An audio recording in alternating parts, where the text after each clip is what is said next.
Et je suis tombé sur une couverture de magazine, donc qui date de l'époque aussi. Donc, attends, ouais, je pense que tu avais déjà été élu, hein. Tu Ouais. vas me dire si je me trompe. Une couverture de magazine qui parle d'une relation que tu aurais eue avec Tony Parker. Ah oui, Voilà. c'était dans la même lignée. Ce magazine relate les propos suivants.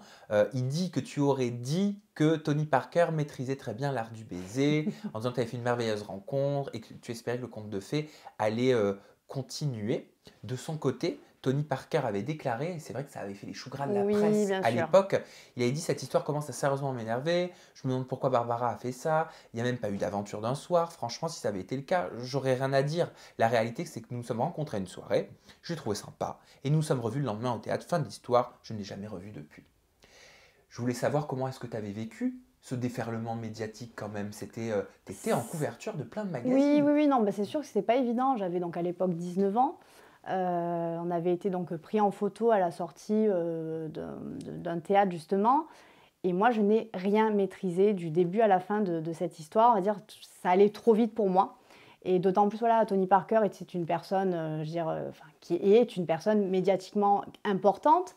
En plus, de par son ex-aventure, enfin son ex-mariage, pardon, avec Eva Longoria, il y a un côté un peu très bankable, très people important. Donc, je me retrouvais en couverture des magazines, à voir les journalistes qui voulaient absolument avoir des réponses à leurs questions. Et c'était ouais, c'était un peu particulier. Je ne maîtrisais pas du tout le sujet. J'étais un petit peu... j'étais pas non plus forcément bien conseillée, pas forcément bien orientée. Et ça a fait ouais, un feu de paille, c'est-à-dire qu'on s'est rencontrés, il y a eu un engouement médiatique autour de ça, puis après derrière, plus rien, donc c'est... Quand en début d'interview, tu me disais j'étais très naïve quand j'étais plus jeune, tu fais référence aussi à tout ça. Oui aussi, on va dire, c'est un milieu de requins, hein, donc forcément faut être prêt, il faut avoir les reins solides, parce qu'il y a voilà, il y a des personnes qui de rien font toute une histoire pour vendre aussi un petit peu quelque chose aux personnes.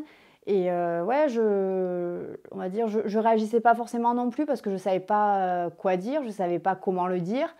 Est-ce que quelque part tu faisais un petit peu référence à, pas à cette histoire, mais à ce moment de ta vie quand tu as regardé la photo, 10 ans en arrière, et que tu dis j'étais naïve à cette Oui, époque. oui, non, j'étais naïve.